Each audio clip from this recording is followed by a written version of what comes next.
Hello and welcome to Autodidact IS. Today's editorial topics are parliamentary business and an essential pit stop. हम लोग आज दो topic आज 16 सितंबर का लिए हैं और एक टॉपिक 15 सितंबर का लिए हैं।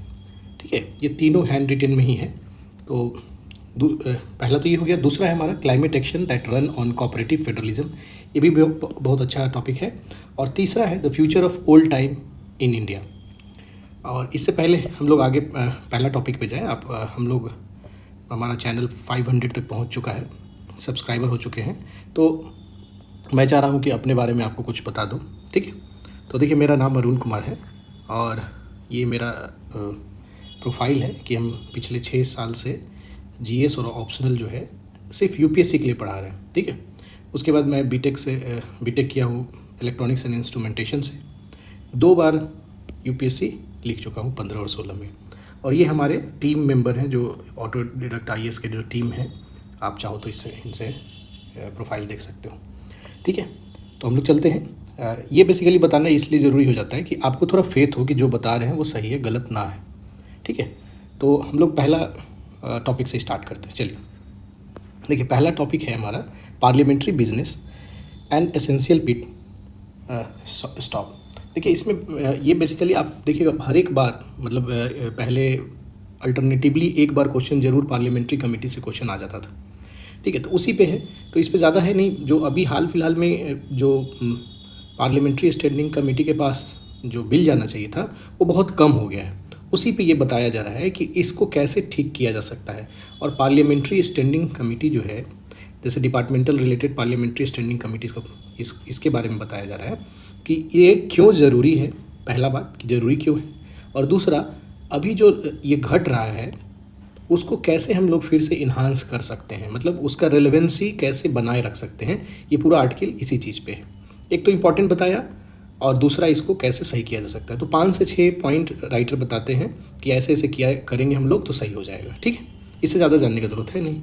तो देखिए हाल फिलहाल में अभी का 22 में यही 2 बिल जो है स्टैंडिंग कमेटी के पास गया है, कंपटीशन बिल और इलेक्ट्रिक अमेंडमेंट बिल जो है ये पार्लियामेंट्री स्टैंडिंग कमेटी के पास गया है। आपको पता होगा कि इंडिया में ये 24 ऐसे होते हैं, 24 होते हैं ना पार्लियामेंट्री स्टैंडिंग कमेटी। और इसमें एक डेटा है, अगर आप डेटा को चाहो तो इसको रख सकते हो कहीं पे, आंसर लिखने में ये काम आ जाएगा आपको। आंसर में कैसे सब्सटेंशिएट करो कि हाँ काम पार्लियामेंट्री स्टैंडिंग कमेटी कम किया है या ज़्यादा किया है, तो ये डेटा आपको यूज़ आ जाएगा कि 14 जो लोकसभा का था 14th, अभी आपका 17th चल रहा है। ठीक है ना, 17th चल रहा है। तो ये अकॉर्डिंगली आप इस डेटा को यूटिलाइज कर लोगे। तो अभी इसमें आइए कि जो departmental related parliamentary standing committee, हम पूरा नाम नहीं लेंगे, हम सिर्फ स्टैंडिंग कमेटी बोलेंगे, आप समझ जाइएगा। तो स्टैंडिंग कमेटी के पास बिल भेजा जाता है। ये कोई ऑब्लिगेशन नहीं है गवर्नमेंट को कि उसको भेजना ही है। ठीक है, लेकिन अब ये नियम बन गया है कि एक तरह से ये प्रोसेस है कि लॉ मेकिंग में होना ही चाहिए। एक ये हो गया, तो ये जान के आपको पता होना चाहिए कि not obligatory for government to agree to refer each bill to parliamentary committee. ठीक है, ये ध्यान रखिएगा। लेकिन फिर भी अब ऐसा हो गया है कि इसको एक प्रोसेस माना जाता है कि लॉ मेकिंग प्रोसेस में पार्लियामेंट्री कमेटी के पास जाना चाहिए, स्टैंडिंग कमेटी के पास। ठीक है, उसके बाद राइटर खुद बताते हैं कि अगर ये नहीं जाता है तो इसमें कुछ लेकुना रह जाता है। जैसे ब्यूरोक्रेट अपने हिसाब से ही वो बना के रखता है और ज़्यादा जो जिस सेक्शन ऑफ सोसाइटी को लेना चाहिए था, जिसके लिए बिल बन रहा है, उसका बात को उसमें कम रखा जाता है। इसका एग्जांपल अभी जो हाल फिलहाल में 3 फार्म बिल को जो आप वापस किया गया था उससे ये राइटर करते हैं। तो इसलिए ज़रूरी है कि आप भेजिए वहाँ पे। भेजने से क्या क्या फ़ायदा होगा पार्लियामेंट्री कमेटी के पास, तो यहाँ पे 3-4 पॉइंट वो हम उसमें से निकाल के रखें। एक मिनट, हाँ, एक तो जैसे ये राइटर बता रहे हैं कि जैसे पार्लियामेंट्री कमेटी में जो बिल जाता है डिस्कस होने के लिए और एक पार्लियामेंट में जो डिस्कस होता है, दोनों 2 अलग चीज़ है। पार्लियामेंट में जो डिस्कशन होता है वो वहाँ पे कैसे रिएक्ट करेंगे मेंबर, वो अलग बात है। और एक पार्लियामेंट कमेटी जो स्टैंडिंग कमेटी बना उसमें जो कैसे रिएक्ट करेंगे, दोनों अलग है। उसमें ये बताए हैं कि जैसे पार्लियामेंट्री कमेटी में कैमरा में होता है, जितना भी डिबेट जो डिस्कशन होगा वो कैमरा में वो उसको रिकॉर्ड किया जाता है। और कंपैरेटिवली देखा जाता है कि वहाँ का इन्वायरमेंट पार्लियामेंट से ज़्यादा एमिकेबल है, ज़्यादा शांत है और ज़्यादा कोऑपरेटिव रहता है वहाँ का इन्वायरमेंट।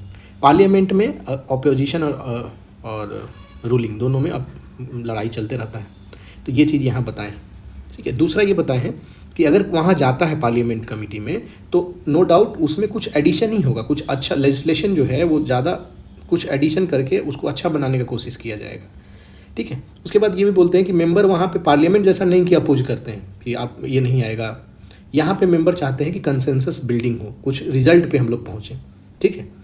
उसके बाद लेजिस्लेचर जो है कि अगर लेजिस्लेशन जो पार्लियामेंट कमेटी में गया, जो भी बिल गया, तो इससे जब बाहर आएगा तो इस बिल में, ये जो बिल है, जो मेंबर पार्लियामेंट कमेटी के होंगे उनको एक तरह से अपनापन फील होगा, है ना, कि ये मेरा, हम लोग बनाए हैं, ऑनरशिप टाइप का फीलिंग आएगा, ठीक है। तो ये एक तरह से इसमें जाने से क्या क्या होता है वो बताए हैं राइटर, ठीक है। और एक चीज़ यहाँ अगला बात ये भी बताते हैं कि ऐसा, जैसे देखिए ये बताया जा रहा है कि जो रूलिंग पार्टी है वो यहाँ नहीं भेज रही है, मतलब स्टैंडिंग कमेटी के पास नहीं बिल भेज रही है, लेकिन राइटर ये बोल रहे हैं कि बताइए जो भी मेंबर, वो जो मेंबर पार्लियामेंट कमेटी जो बनता है इसमें मेजोरिटी पे डिसाइड होता है कि मेजोरिटी का डिसीजन ही मान होगा कि भाई ये बिल में क्या क्या होगा क्या नहीं होगा। और मेजोरिटी किसका होता है पार्लियामेंट में, जो पार्लियामेंट कमेटी में जो आते हैं इसमें तो दोनों आएंगे, मतलब जो जीत कर आए हैं वो भी, जो मतलब रूलिंग और अपोजिशन पार्टी दोनों के मेंबर रहते हैं, लेकिन रूलिंग पार्टी का मेंबर ज़्यादा होता है, मतलब रूलिंग पार्टी का मेजोरिटी ज़्यादा होता है इस कमेटी में। तो आप बताइए, मेजोरिटी पे डिसीजन भी है और वहाँ पे मेजोरिटी रूलिंग पार्टी का है, तो रूलिंग पार्टी क्यों नहीं भेजेगा वहाँ? उसके पास राइटर ये बताते हैं कि वहाँ कोई रीज़न नहीं है रूलिंग पार्टी के पास कि उसको नहीं भेजें, ठीक है। और ये सारे मिनिस्टर भी जानते हैं ना, मिनिस्टर नो दिस, ठीक है। तो ये एक तरह से ये आप लोग को भी मतलब एक जागरूकता के लिए हो जाएगा कि आपको भी पता होना चाहिए कि रूलिंग पार्टी में ऐसा नहीं है कि रूलिंग पार्टी जान के नहीं देती है, ठीक है। तो अगला प्रॉब्लम यहाँ ये बताते हैं कि कोई भी जो वहाँ नहीं जाता है, बिल जो है पार्लियामेंट कमेटी के पास नहीं जाता है, वो आइडियोलॉजिकल डिफरेंस के कारण नहीं जाता है, वो रेयरली जो है ना आइडियोलॉजिकल और पॉलिसी रीजन से नहीं जाता है, ये बेसिकली इनएक्शन और इग्नोरेंस ऑफ मिनिस्ट्री के कारण जाता है, ठीक है। अब इसमें ये बताते हैं, क्योंकि अभी आप ऊपर देखिए कुछ इसका खासियत भी है यहाँ पे, ठीक है, और कुछ यहाँ पे भी है। तो ये बोल रहे हैं राइटर कि ये अब ज़रूरी है कि जो ये पार्लियामेंट कमेटी का रेलेवेंसी और यूज़फुलनेस बना रहे, उसके लिए कुछ रिकमेंडेशन ये सुझाव देते हैं कि ये किया जा सकता है। तो इसमें से 7 था, लेकिन हम उसको एक को क्लब कर दिए तो 6 हो गया है। एक तो बोले कि भाई जो बिल है कि भाई ये बिल जाएगा पार्लियामेंट कमेटी के पास नहीं जाएगा, ये डिसीजन आपका स्पीकर लोकसभा में और चेयरमैन राज्यसभा में करता है, प्रिसाइडिंग ऑफिसर करता है, दोनों ही एक तरह से कह सकते हो। प्रिसाइडिंग ऑफिसर मतलब लोकसभा में स्पीकर और राज्यसभा में चेयरमैन को बोलते हैं प्रिसाइडिंग ऑफिसर। तो प्रिसाइडिंग ऑफिसर करता है कि जाएगा या नहीं जाएगा। तो ये राइटर बोल रहे हैं कि इसको हटा दीजिए और सारे बिल को भेज दीजिए कमेटी के पास, कंपलसरी में भेज दीजिए, कंपलसरी एंड ऑटोमेटिक प्रोसेस में ही होगा कि बिल उसके पास जाना ही चाहिए। एक तो ये, दूसरा कि जो वहाँ पे डिसीजन हो वो फ्री हो, मतलब किसी के दबाव में नहीं हो। तो वहाँ पे विप नहीं होना चाहिए। विप मतलब जो पार्टी जो बोल रहा है या पार्टी का जो मोटिव है उसी को फॉलो करना पड़ेगा, नहीं तो आपको हटा दिया जाएगा, ऐसा विप होता है।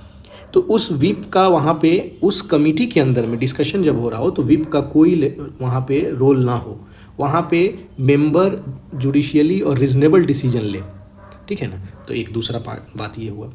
तीसरा ये बोला गया कि आप एक टाइम लाइन दे दो कि जो भी कमेटी के पास जाएगा वो कमेटी एक टाइम लाइन में उस अपना रिकमेंडेशन सबमिट करे। अगर रिकमेंडेशन टाइम लाइन में नहीं सबमिट कर पाते हैं तो वो डायरेक्टली वो जो है द बिल में B put up before the house concern directly, उसके बाद डायरेक्टली बिल हाउस के पास चला जाएगा। और ये जो टाइम फिक्सेशन का कि कितना दिन का टाइम दिया जाए, ये आप ये एक तरह से ये पॉइंट अलग दिया होता है, हम इसको एक ही में मिला दिए। उसका पावर जो है प्रिसाइडिंग ऑफिसर मतलब स्पीकर या चेयरमैन के पास दे दीजिए, ठीक है ना। तो ये आपका तीसरा हो गया। चौथा ये हुआ कि क्वालिटी को मेंटेन करने के लिए कि भाई जो बिल बन रहा है वो सही है या नहीं है, तो उसमें एक्सपर्ट को लाइए। मान लीजिए आईटी पे कोई बिल बन रहा है तो आईटी एक्सपर्ट को उसमें लाइए। वहाँ पे जो एक्सपर्ट हैं या जो कोई यंग रिसर्चर हैं उसको भी उसमें शामिल करिए, जिससे कि उसको पता चले आने वाले टाइम में इसका कैसे यूटिलाइजेशन होगा या क्या नया उसमें ऐड हो सकता है, ठीक है। तो इस तरह से जो बिल बन गया, बिल जो बन कर आएगा वो नया डायमेंशन को भी लेकर आएगा और फ्यूचरिस्टिक भी होगा, ठीक है। तो ये चौथा हुआ। पांचवा ये बात बोला जा रहा है कि बीच में जैसे 2 सेशन के बीच में बहुत टाइम मिलता है, तो उस टाइम सेशन में आप ये इंश्योर करवाए, जो कंसर्न मिनिस्ट्री है, कि जो पार्लियामेंट्री वर्क जो हो, क्योंकि जो ये कमेटी ऐसा थोड़ी है कि जब सेशन में रहता है पार्लियामेंट तब ये बात करती है, नहीं, वो सेशन के बाद ये लोग अपना उसमें डिस्कशन करता है। तो जो भी एक और दूसरे सेशन के बीच के अंदर में ही ये काम करवा लें, ठीक है ना। तो यही है, get the parliamentary work organise during the inter sessional period in advance.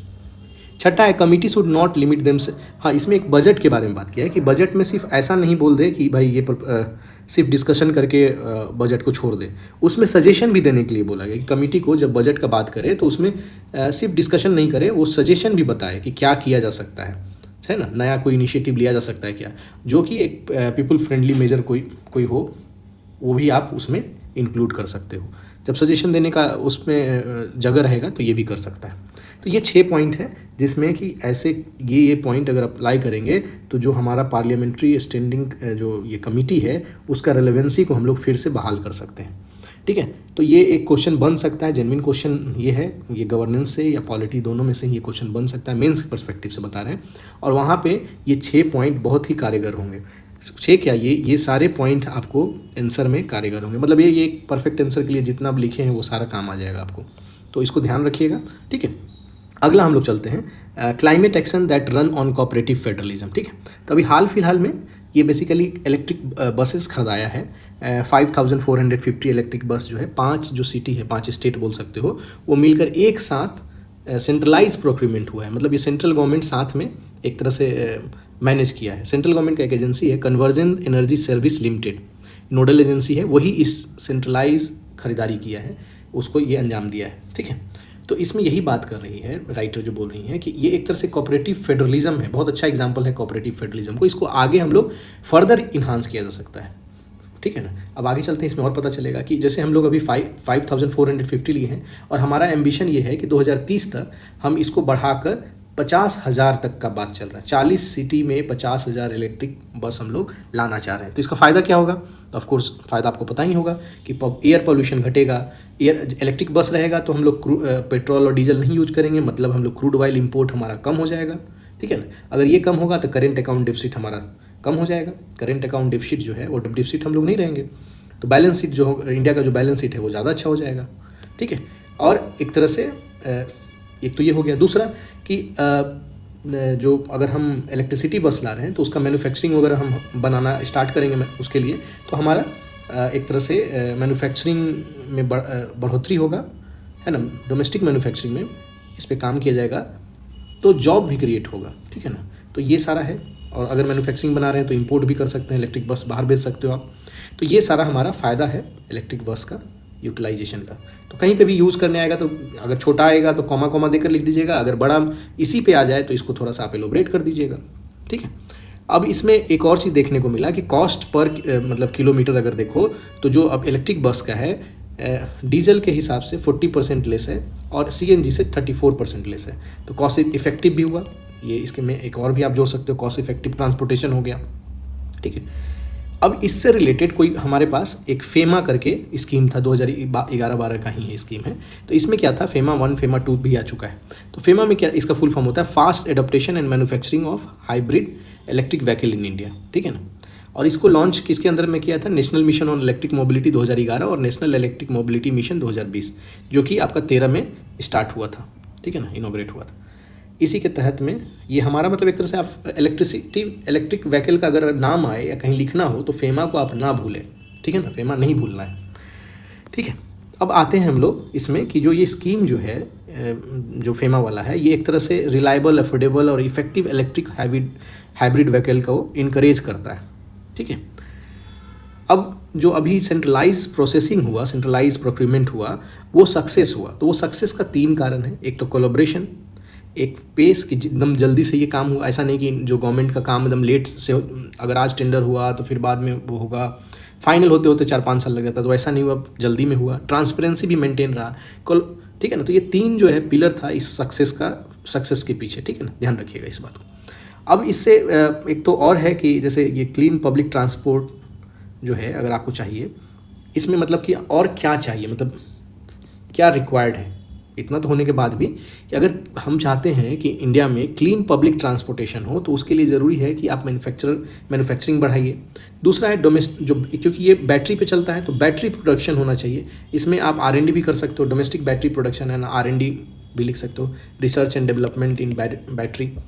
और दूसरा है कि चार्जिंग इंफ्रास्ट्रक्चर भी चाहिए, कि आप जा रहे हो बीच में खाली आपका चार्ज ख़त्म हो गया तो एक टाइम पीरियड में आपको चार्जिंग बैटरी भी रहना चाहिए, मतलब बैटरी को चार्ज करने का कोई जगह होना चाहिए।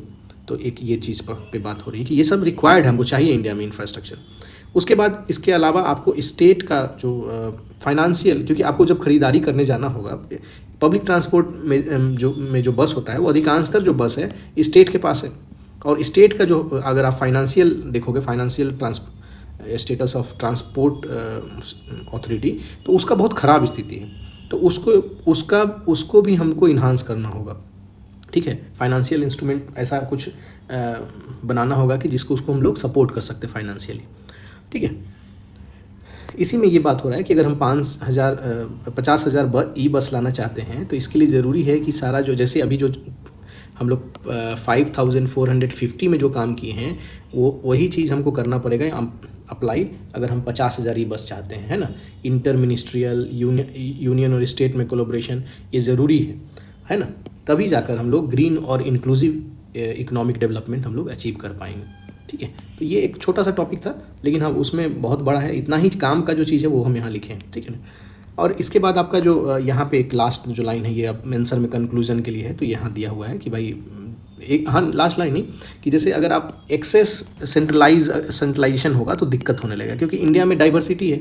अगर हर एक बस, इलेक्ट्रिक बस एक जगह बन गया और वो सब सारे स्टेट में अप्लाई होगा तो ये पॉसिबल नहीं है ना। सारे का अलग क्लाइमेट इम्पैक्ट है, उसका जोग्राफी अलग है, तो उसके हिसाब से उसको भी आप यूटिलाइज़ करोगे, ठीक है ना। तो ऐसे हम लोग यहाँ बात कर ही लिए हैं, कोलैबोरेशन, ट्रांसपेरेंसी का जो बात की है वही चीज़ यहाँ पे लिखा हुआ है, मतलब क्या नहीं होना चाहिए कि आप एक्सेसिव सेंट्रलाइजेशन नहीं करिए, ठीक है। तो ये सेकंड हमारा हो गया। थर्ड पे हम लोग चलते हैं। अगर आपको नहीं समझ में आया तो जाइए पीछे फिर से सुनिए, क्योंकि ये सिस्टमेटिक वे में हम बता चुके हैं। अगला है हमारा, ये 15 तारीख का है, the future of old time in India.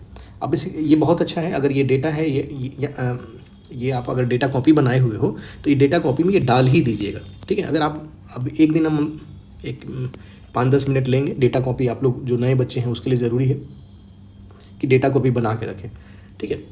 देखिए जो मेंस लिखने वाले हैं और जो आंसर राइटिंग का प्रैक्टिस करते हैं उसके लिए ये जो जितने भी मतलब मेरा वीडियो है वो बहुत ही इंपॉर्टेंट है, और बहुत ही, अगर आप फॉलो कर रहे हो रेगुलर तो आपका जो आंसर राइटिंग जो स्किल है धीरे धीरे बढ़ जाएगा, क्योंकि उतना चीज़ हम बता देते हैं, लिखने का तरीका, प्रेजेंटेशन का तरीका, वो सारा आपको काम आ जाएगा आप अगर यूटिलाइज़ करते हो अपने आंसर में। तो देखिए यहाँ पे वनरेबल सेक्शन वाले में आप इस डेटा को डालिएगा, ओल्ड एज का है। तो एक दो चीज़ है कि लाइफ एक्सपेक्टेंसी जो 1940s में था 32 साल, मतलब एक आदमी average on an average India में 32 साल ही जीता था। अब वो बात बोलना नहीं भूलिएगा कि मेरे दादी तो 100 साल जिए थे, वो बात नहीं है, ऑन एन एवरेज निकाला जाता है, ठीक है ना। लाइफ एक्सपेक्टेंसी 32 साल था, अभी ये बढ़कर 70 साल हो गया है, ठीक है ना। दूसरा कि फर्टिलिटी रेट जो है, पहले 6 चाइल्ड एक वुमेन जो है 6 चाइल्ड अपने जीवन काल में, प्रजनन दर बोलते हैं इसको, तो एक मतलब लाइफ साइकिल में, अपने लाइफ में एक वुमेन कितने बच्चे को जन्म देते हैं, तो 6 देते थे उस समय। अभी आपको पता है जो फर्टिलिटी रेट जो है हम लोग 2.1 के नीचे आ चुका है हमारा, 2 के आसपास था, 2.1 पहले था। रिप्लेसमेंट लेवल इसको बोलते हैं, तो रिप्लेसमेंट लेवल के आसपास में हम लोग पहुंच चुके हैं, उससे नीचे ही जाने वाले हैं। तो 2 हो गया ये। अब इसमें बात ये चल रही है, डेटा तो सिंपल हुआ। अब इससे ये पता चलता है कि आने वाले, क्योंकि बच्चा अब कम है, 6 से नहीं है, अब 2 ही हैं, तो और मर कम रहा है, आदमी जो डेथ है वो कम हो रहा है, तो इस तरह से आपका जो एज पॉपुलेशन है वो बढ़ जाएगा, ठीक है। वहाँ पे एक एग्जांपल यहाँ भी दिया है कि अगर शेयर देखो पॉपुलेशन में 60 प्लस जो आदमी है, 60 प्लस आप ध्यान रखिएगा, 60 प्लस अगर हम बात कर रहे हैं तो ईयर का बात है कि अगर 60 साल से ऊपर का या 60 साल या 60 से ऊपर का जो देखोगे तो 2011 वाले डेटा में 9% पॉपुलेशन, अगर 100 आदमी है तो 9 आदमी आपका 60 साल से ऊपर के हैं, लेकिन ये बढ़कर 18 होने जा रहा है 2036 तक। तो ये एक कंसर्न है, क्योंकि अब हमको प्लानिंग जो है इसी के हिसाब से करना होगा, ठीक है ना। प्लानिंग इसी के हिसाब से होता है। ऐसा नहीं कि अब हम मेरा जब 18% पहुंच जाएगा तब हम उस दिन से स्टार्ट करेंगे, नहीं। प्लानिंग जो होता है आपको 10 साल 20 साल पहले से स्टार्ट होता है, तब उस समय में हम लोग इस जो प्रॉब्लम आने वाला है, जो यह प्रॉब्लम ये फेस करेगा, उसको हम लोग रिजॉल्व करने में सक्षम रहेंगे। ठीक है, तो यहाँ पे एक डेटा बताया है कि जो एक ये तमिलनाडु गवर्नमेंट और Abdul Latif Jamal poverty action lab जो ये मिलकर एक सर्वे किया, इसमें ये बताया कि 60 साल से ऊपर वाले का सर्वे में पता चला कि 30 से 50% के पास ऐसा सिम्टम है कि वो डिप्रेशन में जाने लायक है। ठीक है ना, ठीक है, डिप्रेशन में जा सकता है ये। और डिप्रेशन सिम्टम जो है हाईएस्ट वुमेन में ज़्यादा होता है, और ये एज के साथ साथ धीरे धीरे बढ़ते जाता है डिप्रेशन। ठीक है, और ये भी चीज़ है कि डिप्रेशन या तो डायग्नोसिस नहीं होता है या तो ट्रीट भी नहीं होता है। मोस्ट ऑफ द केस में ऐसा चीज़ देखने को मिलता है। ठीक है, ये चीज़ ध्यान रखिएगा। और डिप्रेशन का जो रिलेशन है, डिप्रेशन का रिलेशन ये 3 पॉइंट पे बताया गया है कि पॉवर्टी पे तो होता ही होता है। ठीक है, पॉवर्टी पे होता ही होता है, उसके बाद आपका पुअर हेल्थ भी है, और एक बहुत इंपॉर्टेंट है, ये दोनों पे तो सब जानते हैं, लेकिन तीसरा लॉनलीनेस भी है। ठीक है ना, यही चीज़ है कि ये सारा चीज़ जो है आपको डिप्रेशन की तरफ ले जाता है। तो इसमें राइटर ये बता रहे हैं कि अगर आप किसी को डिग्निफाइड लाइफ देना चाह रहे हैं अगर, तो उसके लिए ज़रूरी है कि उसको कोई भी डिप्राइवेशन में न जाए, उससे रोक लें। ठीक है, और इस डिप्राइवेशन में जाने से रोकने के लिए एज ओल्ड पेंशन एक बहुत इंपॉर्टेंट सोशल सिक्योरिटी सिस्टम के तौर पे काम करता है। ठीक है ना, क्योंकि वो डायरेक्टली तो काम नहीं करेगा, लेकिन जो कैश है वो थोड़ा सा हेल्प करता है।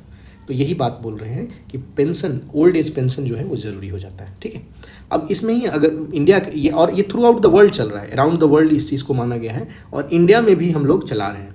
इंडिया में हमारा प्रोग्राम है नेशनल सोशल असिस्टेंस प्रोग्राम।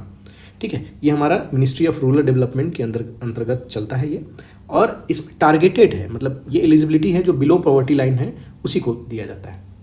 ठीक है, और वो भी इसमें बताया जा रहा है कि ये जो बीपीएल का जो लिस्ट बना हुआ है वो आउटडेटेड है ना, अनरिलायबल है, 20 साल से पुराना है लिस्ट है। तो ये यहाँ पे राइटर इस बात को बोल रहे हैं, क्योंकि टारगेटेड के अगेंस्ट में ये बात कर रहे हैं, आगे हम लोग बात करेंगे कि टारगेटेड नहीं चाहिए हमको, यूनिवर्सल। एक तरह से ये बात करते हैं कि टारगेटेड से हटाकर आप यूनिवर्सल दे दीजिए, सारे को दे दीजिए। ये पूरा मेन इस आर्टिकल का सार यही है कि यूनिवर्सल दे दीजिए, सारे जितने भी आदमी हैं सबको दीजिए, क्योंकि उस एज में ऐसा नहीं है। अच्छा, हम लोग पॉइंट वाइज देख लेते, नहीं तो कुछ छूट जाएगा। एक तो बताएं कि भाई वो बीपीएल जो लिस्ट है वो 20 साल कहीं कहीं पुराना भी लिस्ट है। दूसरा ये बोले कि जो दिया जाता है पैसा 200 रुपया दिया जाता है पर मंथ, विडो में 300 रुपया दिया जाता है, तो ये बहुत ही कम है, इतना में कुछ नहीं होने वाला है। ठीक है, तो इसको बढ़ाने के लिए भी बात किया जा रहा है। बहुत सारे स्टेट 500 भी देते हैं, कोई 1000 भी दे रहा है। ठीक है ना, तो उस सबको नहीं लिखें, उतना जगह भी नहीं है और यूटिलाइज भी नहीं है। इसमें ये भी बोला जा रहा है कि एक पॉजिटिव बात ये है कि 75 to 80% कवरेज तो कर लेते हैं हम लोग, है ना। इंडिया में 75 to 80% कवरेज, मतलब इसके अंतर्गत हम लोग दे रहे हैं। निगेटिव में ये है कि एक्सक्लूजन एरर बहुत है बीपीएल लिस्ट में। ठीक है, और जो टारगेटेड होता है, टारगेटेड जो है हाउस होल्ड पे हम लोग कर रहे हैं रैदर देन इंडिविजुअल। यही बात हम आपको बताना चाह रहे थे कि ऐसा नहीं है कि ये कोई अच्छा फैमिली से है तो इसको डिप्राइवेशन नहीं होगा। ठीक है ना, बहुत बार ये भी देखने को मिला है कि अच्छे फैमिली से हैं और फिर भी वो डिप्राइवेशन का शिकार है। ठीक है, तो इसीलिए ये बात कर रहे हैं कि नहीं, आप हाउस होल्ड पे नहीं दीजिए, इंडिविजुअल पे दीजिए, सबको, मतलब इंडिविजुअल, सब गरीब हो या अमीर हो सबको दीजिए। और उस केस में जब अमीर आदमी अमीर घराने से भी हो और बूढ़ा हो तो उसको अगर पेंशन दिया जाता है तो उसको थोड़ा सा उस टाइम में हेल्पफुल, मतलब हेल्प करेगा वो पेंशन उसको डिप्राइवेशन में जाने से। ठीक है, इसके बाद एक और बात बोल रहे हैं कि जो आप एक कॉम्प्लिकेटेड तरीका है कि भाई ये चीज़ चाहिए, क्या क्या मतलब डेटा है, कौन कौन सा कागज़ है, क्योंकि बीपीएल टारगेटिंग जो है वो कॉम्प्लिकेटेड फॉर्मेलिटीज़ है इसमें, और कॉम्प्लिकेटेड फॉर्मेलिटीज़ में दिक्कत होता है। ठीक है, तो इसलिए ज़रूरी है कि जैसे मान लीजिए कॉम्प्लिकेटेड है तो जो लो इनकम वाले हैं या कम पढ़ा लिखा है तो उसको तो उसको डिफ़िकल्टी तो होगा ना उसका फ़ायदा उठाने में। तो ये चीज़ को आपको ध्यान देना होगा। उसके बाद जो गवर्नमेंट सर्वेंट है ये इस काम पे, इस मोटिव पे काम करते हैं कि कोई भी that no in eligible person qualify by mistake. और ये राइटर बोल रहे हैं कि ये सरासर गलत है, ऐसा नहीं होना चाहिए। बशर्ते आपको अच्छा अप्रोच ये माना जाता कि a better approach is to consider all women elderly, वही वाला जो हम आपको बात कर रहे थे कि इससे बेहतर होता है कि आप टारगेटेड से नियर यूनिवर्सल पेंशन पे चले जाइए। ठीक है ना, उसके अलावा ये बोल रहे हैं कि एलिजिबिलिटी जो है सेल्फ डिक्लेरेशन पे होना चाहिए था अगर आप करवा देते हो, और टाइम बाउंड मैनर पे इसका वेरिफिकेशन होना चाहिए था। और कौन करेगा इसका? लोकल एडमिनिस्ट्रेशन और ग्राम पंचायत करता है इसको। ये अप्रोच बता रहे हैं कि इसके जगह पे क्या होना चाहिए, ये बात हम लोग कर रहे हैं, ठीक है ना। और एक और है कि राइटर ये बोल रहे हैं कि ये ज़्यादा बेहतर है कि हम लोग एकोमोडेट कर लें। It is much preferable to accommodate some inclusion error, ठीक है ना। इंक्लूजन एरर है उसको हम लोग ज़्यादा अच्छा है कि इंक्लूजन एरर हो, ना कि एक्सक्लूजन एरर हो, ठीक है ना। बूढ़ा है, थोड़ा सा उसको पैसा मिल भी जा रहा है तो कोई दिक्कत नहीं है, अमीर घर का है मिल जा रहा है कोई दिक्कत नहीं, लेकिन बूढ़ा है गरीब घर का है और नहीं मिल रहा है तो वो तो फिर डिजास्टर में रहेगा, ठीक है। तो यही बात बोल रहे हैं कि इंक्लूजन एरर होना ज़्यादा अच्छा है बशर्ते ना कि मैसिव एक्सक्लूजन एरर, ठीक है ना, मैसिव एक्सक्लूजन एरर ना हो, ठीक है। तो यही बात यहाँ पे चल रहा है। इसमें एक और बात बता रहे हैं कि इंडिया में जो सोशल असिस्टेंस स्कीम है उसका बजट बहुत ही कम है, ठीक है ना। और अगर आप देखो तो इंडिया में अभी का इस ईयर का जो है इतना ही है, 9,652 करोड़ रुपीज़ का ही है। अगर ये नियर अबाउट अगर मनी के टर्म में देखोगे तो 10 साल से लगभग सेम ही चल रहा है, इतना ही पैसा के हिसाब से। और जीडीपी का ये 0.5% भी नहीं है, ठीक है। तो ये है आपका, ये लास्ट टॉपिक है हमारा, ठीक है। अगर अच्छा लगता है तो आप इसको लाइक करिए, लास्ट तक तो बहुत कम ही सुनते हैं लेकिन फिर भी लाइक करिए, कमेंट करिए, सब्सक्राइब नहीं किया तो सब्सक्राइब करिए, और आगे अपने दोस्तों को भी इसको बढ़ाइए। और अच्छा लग रहा है कि 500 हम लोग पहुंच चुके हैं, जल्दी ही 2 महीना के अंदर में हम लोग 500 पहुँचे, और आने वाले टाइम में और बढ़ेगा। जो बच्चे पढ़े, जो थोड़ा तैयारी किए हैं उनको तो पता ही है कि क्या मिल रहा है आपको, जो नहीं किए हैं आप फेथ थोड़ा रख सकते हो, ठीक है ना। फेथ रखो और फॉलो करो, आपको फ़ायदा होगा। Thank you, have a nice day.